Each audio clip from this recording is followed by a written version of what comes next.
Bagaimana diceritakan di dalam kitab Qawaidul Mukhtarah. Di bab namimah, karangan Habib Zain bin Sumet. Daripada Nabi Musa alaihissalam keluar selama 3 hari untuk meminta hujan. Akan tetapi hujan tidak juga turun, lalu Allah Ta'ala menurunkan wahyu kepada Musa. Sesungguhnya di antara kalian terdapat seorang laki-laki yang suka mengadu domba. Jadi adu domba ini laki bisa, bibi ini bisa. Bisa bibi ini nang katuju anjur atar, bisa lalaki nang anjur atar. Namun laki-laki nang anjur atar itu ngarannya laki-laki, hal keadaannya seperti perempuan. Maka aku tidak akan mengabulkan permintaan kalian selama orang tersebut berada di antara kalian. Salah satu penyebab doa kita itu tidak dikabulkan Allah. Bukan Allah kadang mendengar doa kita. Sebagaimana proposal itu halnya sampai di kantor hal keadaannya seorang pemimpin.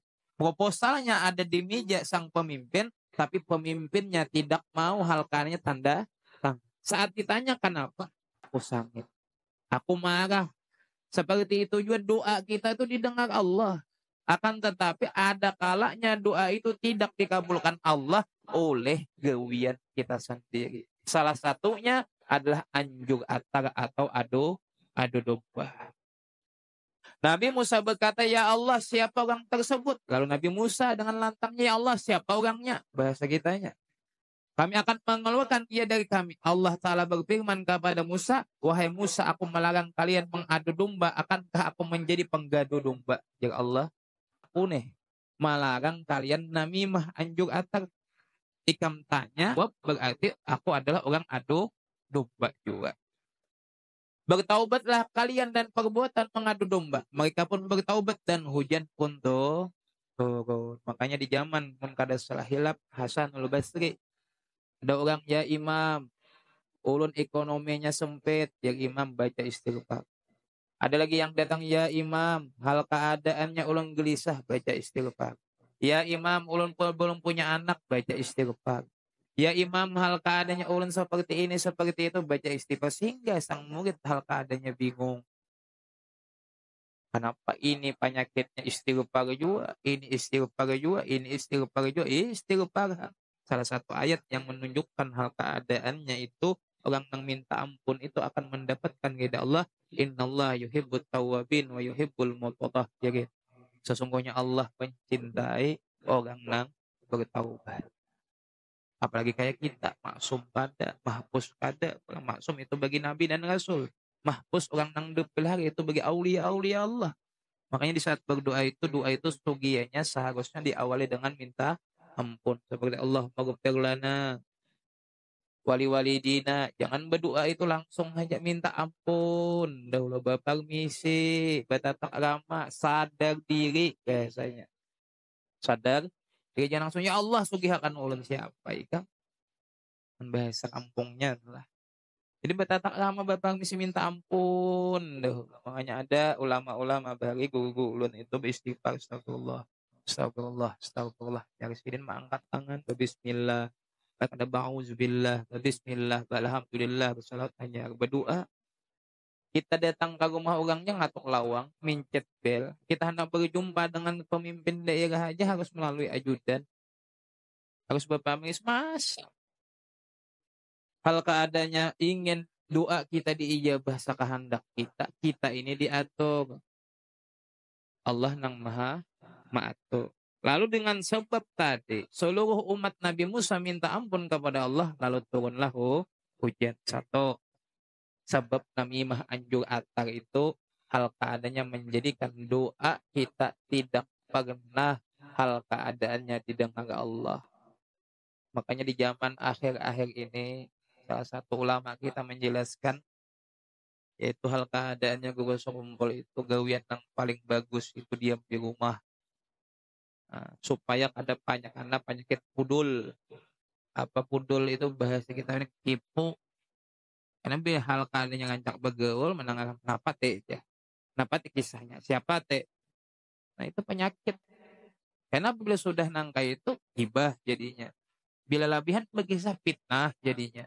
Bila hal keadaannya si A dan si B disampaikan bermusuhan, orang namimah jadinya.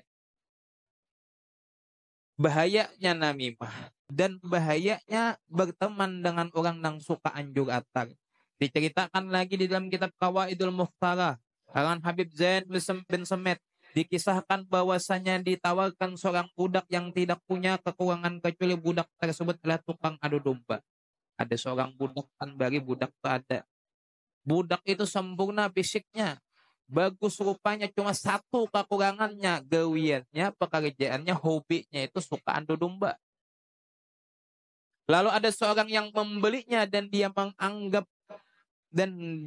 tidak menganggap aib tersebut, dan dia menganggap aib tersebut sangatlah ringan bagi dirinya. Ah, ada bapak jadi tuannya masalah adu domba itu ringan aja.